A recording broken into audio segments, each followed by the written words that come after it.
Every month, new hot books rise in value and go straight to the top. What happens to the books that don't? They go on the drop. Stay tuned. Welcome back, Gainers, to another incredible, exciting, fantastic episode of ComicGains. And if you're new to the show, I'm Adam. I'm Zach, and this is Princess. We're all hands looking very lovely today, just like usual, doing the Princess Wave. You do it too, bow and respect, and of course, there's the Coco dog. Coco made it out for the show. She's even a little under the weather. All right, guys. Today is Monday, and we have one of our classic, the most amazing ComicGains shows of all time, the Drop List, coined by us, I think. We're either the first or the seventh. Maybe the seventh. Maybe the seventh. But it's an exciting show that we try to put on once a month for you guys, to give you those, buying advice, right? Mm-hmm. Everybody needs a little buying advice when it comes to comics and knowing what books may be a good deal and which ones may not be. And, we'd like to do that for you. But before we do any of that, we also like to share with you the drink of the week, or the day. Drink of the week. We got A-Game, Zero Sugar, Ultimate in Hydration. Oh, citrus flavor. Hope you brought your A game. I do like bringing my A game. I like my C game. It's leaky. Is it leaky? Is it decent? It's okay. I like citrus. That's like a good flavor. Yeah, it's just watered down citrus. That's what it seems like. You know what's not watered down citrus? Hanging out with us on Whatnot. Yeah, the best place to get those gains. Dollar starts, 30-second auctions. Check for our listing times. Both Adam and Zach have a show together, which is, in my own opinion, pretty amazing. And Princess does her very own show, where if you're asking yourself, why does she never talk during this? It's because she's saving her voice for the Whatnot show. But check our listing times. I think we're both off this weekend. But there's going to be a pretty awesome train in 2 weeks. You guys want to make sure you get on the choo-choo train. The caboose? Choo-choo train. You want to get the start, right? What's the start? The engine? I don't know. Engine? Thomas the Tank Engine? That makes sense. All right, let's get back to comics. Okay, guys, so what is the Drop List? What does this all mean to you? Well, the ComicGains group gets together now once a month.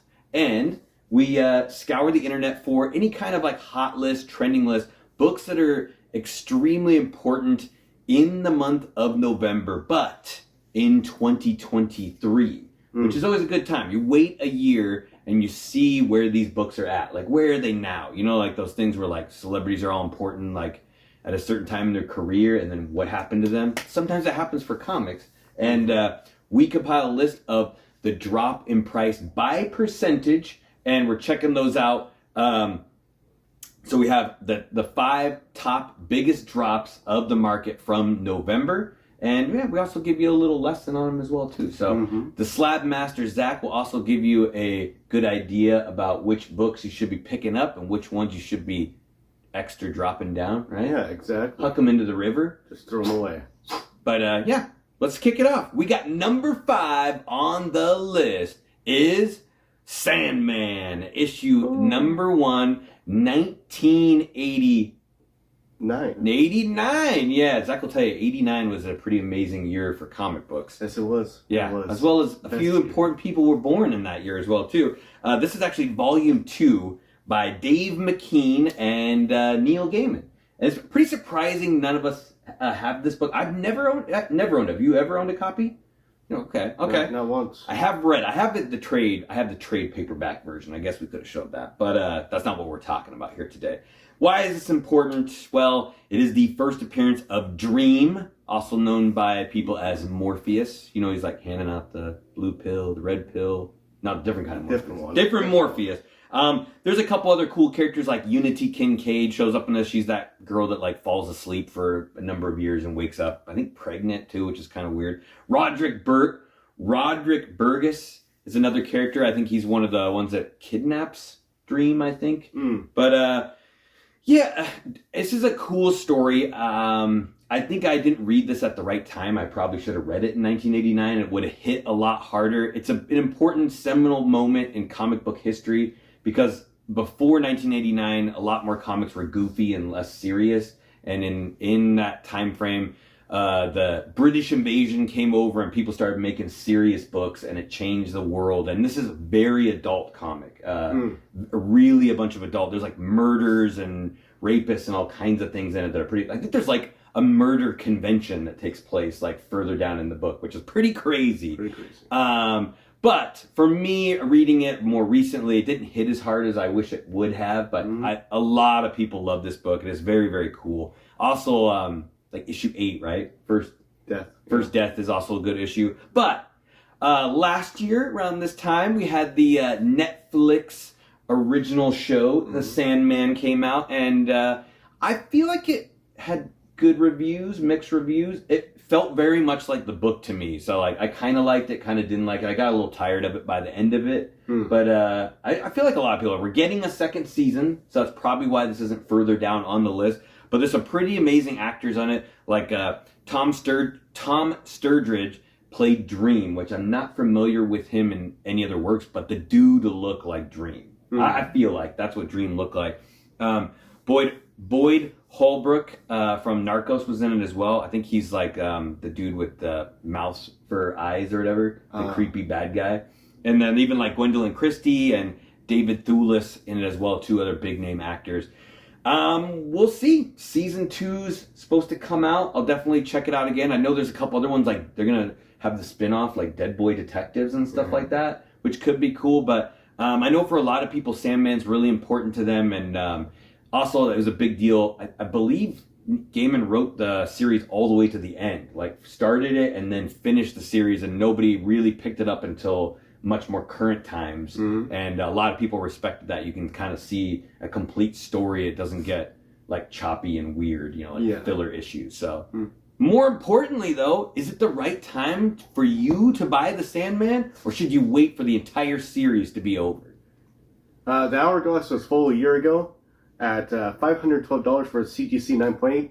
Now it's kind of run its course at $432. Range 314 to 677.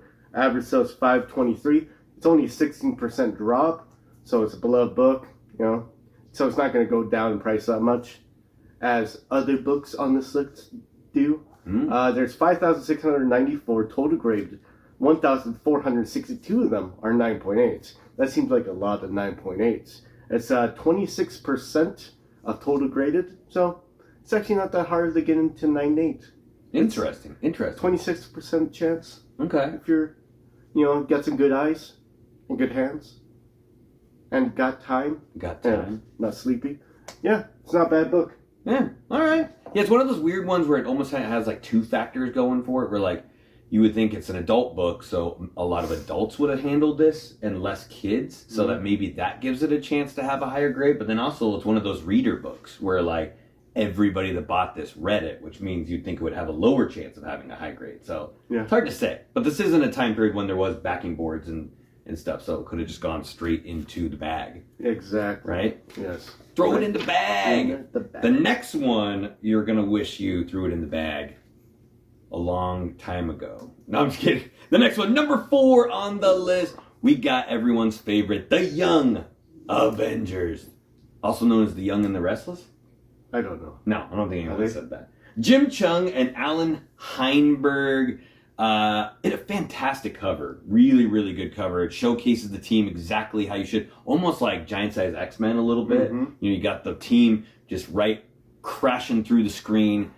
Great colors. I love the red and just the way it's set up. But also similar to Giant Size X-Men, a huge amount of first appearances in this book. So this is the first team appearance of the Young Avengers, so we get to see him for the first time. Kate Bishop, everyone's favorite new Hawkeye. This is her first time showing up. You have Patriot, who is also first appearance as Guardian, and who is later becomes Wiccan. So it's like kind of like a different Wiccan. I think we've learned that a little from the TV show. There's like kind of 2 Wiccans, and one has like the soul of the other one. But we also have Hulkling, his first appearance as well, and Iron Lad, who later we find out is a version of King. So it's like this massive amount of first appearances, and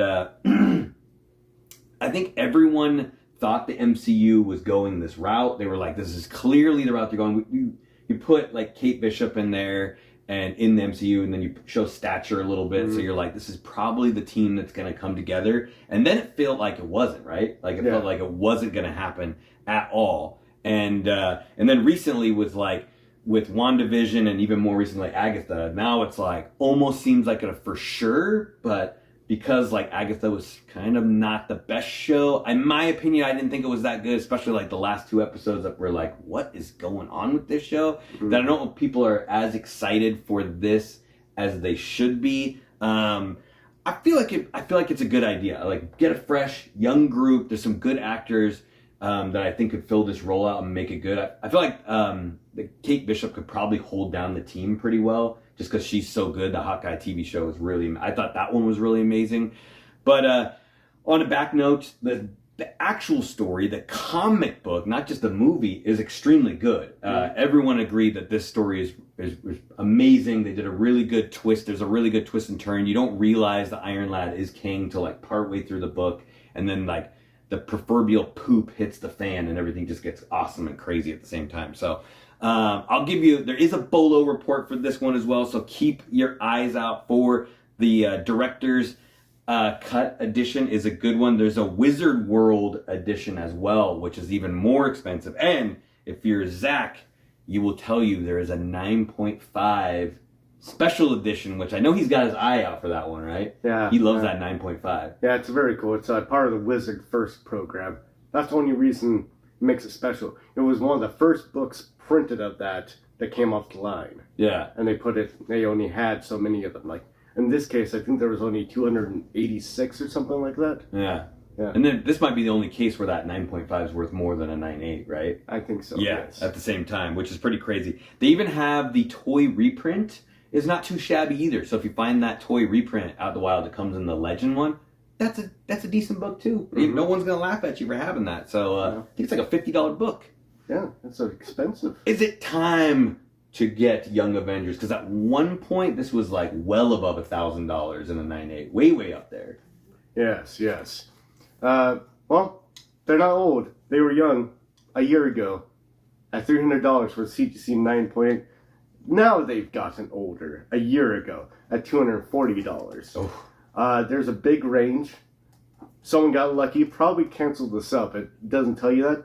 Someone got a set, 9.8, and then the other books in the set for $40. Whoa. And it's been as high as $400. Were the other books raw? Yeah, other books were raw, and that one was a 9.8. I'm like, it said it was a verified sale, so I'm like, and that was just a fluke. But yeah, it's been all over the place. Average sales $250. It's a 20% drop. There's 6,021 total graded. 2,423 of them are 9.8. That's 40% of total graded. This book is very easy to get a 9.8. I do think this book will see some gains in the future. It might still take a long time. But if you find this out in the wild raw, you have a good chance of getting it at a 9.8 if you take a quick look at it, and that could be a fantastic amount of gains right there, just from the raw to the graded. So yeah, this is a time when the paper quality was really nice, and it's got a couple things going for it. Like if the movie or the show works out, MCU, it could see some massive gains. I think the only downside is like the Young Avengers team is not very prominent in the comic books right now at all. Like I don't even know where Iron Lad is, if he's even like around. So it's like, that's the only thing is, they need to come out with a new book, which they probably will if there's a show, but it'll be garbage. Yeah. Because it'll be like forced. They're like, you're writing Young Avengers. Like, I don't want to write it. You know what I mean? Like, it's not someone that's like excited about the book. Mm-hmm. Someone that is excited about the book is the next one, number 3 on the list, and we got G.I. Joe, number 1, the real American hero, 1982, the great Herb Trimpe and Larry Hama working on this book together. Also a good cover, really good cover. And I mean, there's a lot to be said about G.I. Joe. It's got that 80s cartoon nostalgia, which there's a big old handful of books that are all kind of grouped together with that. Major one of being Transformers is probably the equal sister book to this, or brother book, however you want to say it. It's a fun book. I wrote down all the first appearances, which is crazy. I don't know. What is the record for most first appearances? This is probably the record. You think so? I would think so. All right, first appearances, guys. We got Snake Eyes, Scarlet, Grunt, Breaker, Rock and Roll. We got Stalker, Zap, Short Fuse. We got Clutch. We got Laser. We got Steeler. We got Hawk. There's also the Grand Slam. Don't forget about the Cobra Commander. And even Baroness. Mm-hmm. This is her first appearance. Snake Eyes and Baroness, first appearance in the same book. That might be why. But last year, this book was hot because Void Rivals was kicking off. And Skybound, which is Robert Kirkman's company, recently picked up some properties, and that being G.I. Joe and Transformer, which we were just talking about. And even in the movie, they alluded that they would be like coming together as one. And now the comic books have come together as one, and they're bridged with this Void Rival comic that's in the middle between the two. And yeah, it's been a fun ride so far. I think they've done a good job keeping them separate, and then they can maybe do a big like event crossover between the two groups and see how it all builds up. I've been reading like half of it, not quite the other half, not the G.I. Joe half, although that one, the single book, just kicked off like last week. But pretty exciting. It's a cool book. I'm excited that a book like this is that expensive for something that came out in 1982. That I don't know. I've never really read that much of the G.I. Joe. Maybe it's a pretty good story. I feel like a lot of people think it's a good story, but be on the lookout because the newsstand is about 2 times the value of the non-newsstand. Very cool. Yeah, $1.50 in 1982. Man, that must have cost those kids a lot. I bet they needed it. They needed it. All right. They were all collected together on the home base, living it up. For CGC 9.8, it was $860. Ooh. Now they had to sell the base at $660. $860 to $660. The low is right now $660, and it's been as high as an entire year as $1,170. Average sale is $847. It's a 23% drop. There's 8,098 total graded. 1,017 are 9.8s. That's only 13%. Oh. So this book is a little harder to get in. CGC 9.8. It has 14, count of 14 first appearances, probably more. And, you know, it's a beautiful cover. I mean, but I would also only get this in a 9.8 or higher, and preferably signed. Because then that's what will give you the big bucks later on. Because they're always going to be, just like TMNT, there's always going to be eventually a movie coming out. There's going to be a G.I. Joe movie. There's going to be a TMNT movie every like 5 to 10 years. That's going to happen. Well, mark my words. There's going to be another movie. And that's when the book's going to spike again. Consider them marked. Mark them. Mark them. Mm-hmm. Mark them. It's a good thing, yeah. I think Zach makes a good point with this one, too. And, like, it's that weird thing with those 80s books where, like, people didn't respect these in, like, the 90s. They were like, that's not going to be, like, an expensive comic. So a lot of people didn't treat them with a lot of respect, which is probably why there's less in high grade, which now makes them worth more money. Mm-hmm. Yeah, this is not one of those ones that someone's like, let me throw this in a bag of board. It's going to be worth $1 million in, like, 20 years. And this one probably has a better shot than the ones they did put in a bag and board. Yeah, that's true. Right? Yeah. All right, number 2 on the list. Ooh, this one is an exciting one. We got everyone's favorite, The Boys. We're getting the team back together. This is by Wildstorm Comics originally, at least the first, like, 6 issues or something like that. 2006 this came out. Derek Robertson and everyone's favorite Garth Ennis did this book together. And believe it or not, issue 1 doesn't actually have as many first appearances as you would think.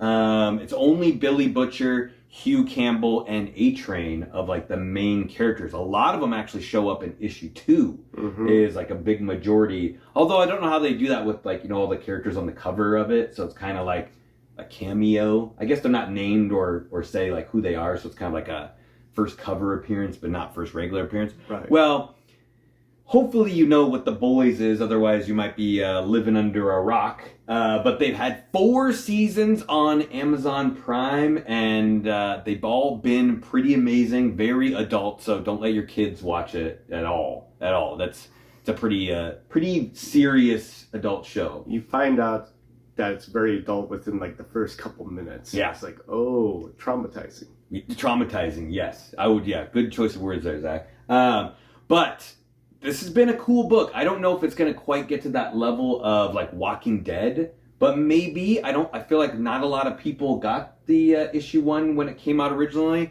There's just some really cool stuff. With this book, the actors that they got to play it have been amazing. Like Anthony Starr coming out to play Homelander. Carl Urban is like a acting genius, killing the Billy Butcher role. Jack Quaid, up-and-coming star, bringing in the big guns like Jensen Ackles and Jeffrey Dean Morgan to round it out like in the later season. Just keep the ball rolling on like awesomeness that it is. This book kind of does that roller coaster ride. Like when the show is out, it's really hot, and then when the show is not out, it cools down. But I think it's starting to gain that respect where like it's leveled out a little more than it used to.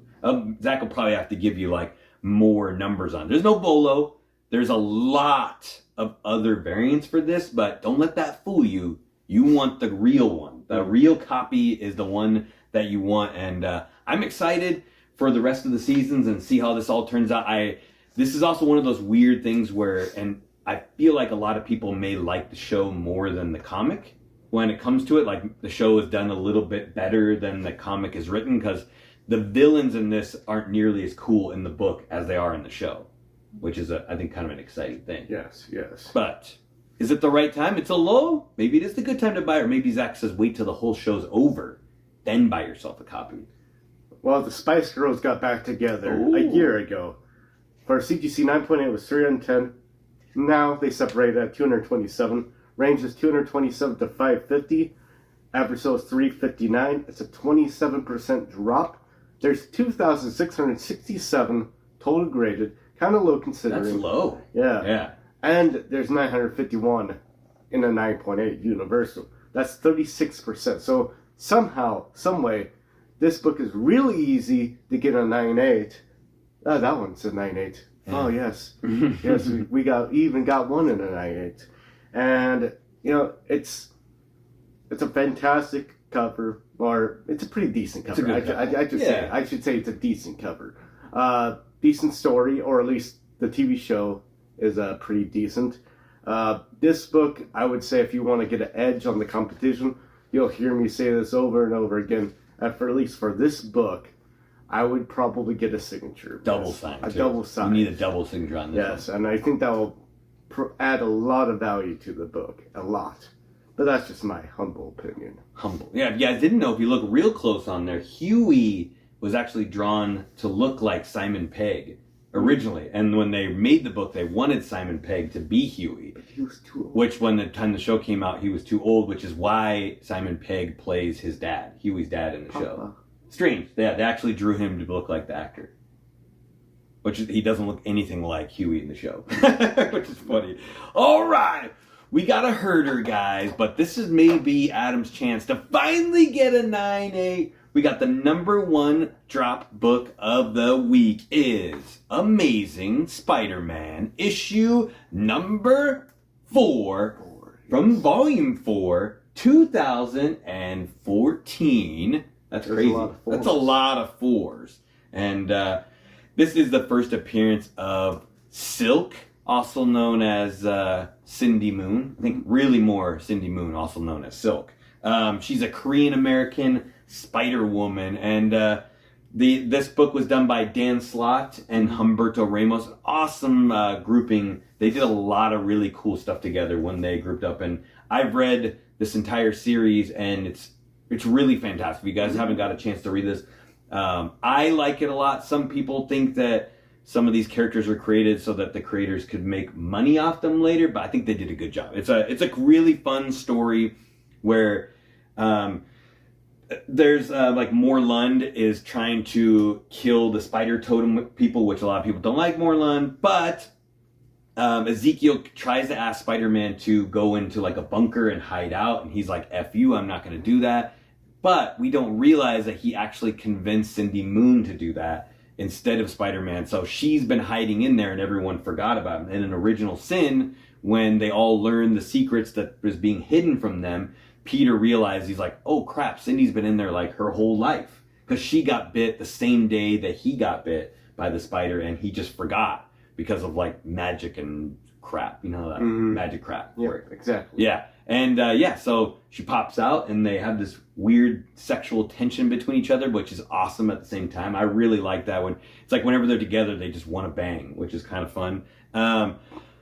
Check it out. If you haven't read it, it's a really cool story. Why was this a big deal last year? Well, people thought she may show up in Madam Web, which was, I have not seen it. I heard it was a bad movie. You guys said it was halfway decent, right? I saw it, and it was supposed to be a superhero movie, but they had no superheroes in it. So is that pretty girls? Decent. Yeah, decent. Okay, decent. Is it worth it for the girls? No, it's not even for the girls. But luckily enough, they did not tarnish the Silk name by putting her in the Madam Web movie. But it's one of those things where it just keeps dropping lower and lower in value, mainly because I think the way the contract works, Sony has all the rights to anything Spider-Man related. So Sony owns Silk, and she can't be used in the MCU property. And every Sony movie that comes out is worse than the last one. So like they keep anticipating that if they eventually do a Silk movie, it'll probably be garbage. And it'll just like, once they ruin her, that it's really hard for her name to come back. Considering that she's like kind of a newer character in all due respect. Like she's only been around since like 2014, you know. A lot of you guys are probably driving cars that are older than that. Oh, yeah. You know? But there is a really awesome Bolo report, and I would share with you guys, but Zach is much better. So what are all the variants that you should get for this book? I believe there's a 1 in 10 Roberto Ramos variant. That's probably one of the more popular ones. There's a second print. It's not variant, but it's a second print. Same cover, just a second print on there. Which I think is more expensive, right? Yeah. The first print. Yeah. It's much lower print run. Then there's 3 J. Scott Campbells of varying, their color. Well, it's not colors, but varying. It's the same cover, but one's the color version, one's the black and white version or the sketch version, and then there's the inverse one where it would be black and white. It's like the negative. Negative. It's a negative version, and that's the rarest one, but it's also the least expensive of those 3 covers. The most expensive one is kind of weird. It's the colored version. Yeah, it's pretty cool. Yeah, I like those covers. And what's your favorite one? Probably, I actually like the black and white one, because you can see everything quite well. I really like that one. Zach is a Silk aficionado around these parts. He has every single cover in a 9/8. So, is it the right time to buy one for yourself? I'm actually in the market for one right now. Well, they were shooting webs at each other a year ago. For CGC 9.8 was $185. Now it's $112. Range is $111 to $270. $111 for 9/8? Yeah. I'm buying one. And right after this show. Okay. Average sale is $169. Excuse me. It's a 39% drop. There's 10,344 total grades. 6,681 are 9.8s. That's 65% of total graded. It's very easy. And you get a 9/8. And you get a 9/8. And you get a 9/8. I believe in this character. I think people are gonna, get on it. I think people are gonna really want this first appearance eventually. I could be wrong. Sony could just totally destroy the image of this character if they even get to her. But if I'm right, then I cornered the market on all of the variants. Because I only have one of them. One of each. Yeah, I'll get it. And price-wise, it's a steal of a deal. That your obvious pick of the week, too? Yeah, that's my obvious pick definitely. Of the week. It's a very, very cheap book right now. Way too cheap. That's what I paid for. It was easily above like $400 for a 9/8 not that long ago. I probably should have sold them and bought them all back. I could see it getting back to that. Yeah, oh, absolutely. I definitely could. Yeah. All right, guys. That wraps up the drop list for November. I hope you enjoyed this as much as we did. If you did, stop what you're doing right now. Hit the like button for the princess. She's about to go play some tennis, which she's really good at, getting that ace. Where's your racket at? Left it at home. It's a racket. It's a racket. But do us a huge favor as well. Leave a comment down below. Hit the subscribe button so you're always getting this amazing content from the ComicGains crew coming at you twice a week. We almost never miss a day, which is crazy. We're getting close to like 1,000 videos. We're also getting close to 3,000 subscribers, which if we do, we're throwing a party, and I'm bringing my party hat. Mm-hmm. Zach, you got anything else for the people? Yeah, you gotta share. How you do that is you gotta dress up as a squirrel and put a mask on and a hat, and then go all over the place finding out people's secrets and collect them, put them in a file cabinet, and then maybe even use that against them. They never say that, but that's what I think happened. And that's how you become a secret squirrel. Is that a real guy? That's a real, yeah. That's a real cartoon character. Secret Squirrel? Yeah. Oh. You never heard about Secret Squirrel? The name sounds familiar. I don't recognize the show. Secret What show Squirrel? is that? Is that Nickelodeon? Oh, no. This is an old one. This is really old. I think it was Cartoon Network. I know Speedy Gonzales.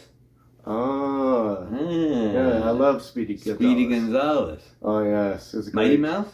Mighty Mouse is okay. All right, guys. Until we see you next time, stay safe and remember, Get those secret games. get those drop games. That's what we're here for. Every single one.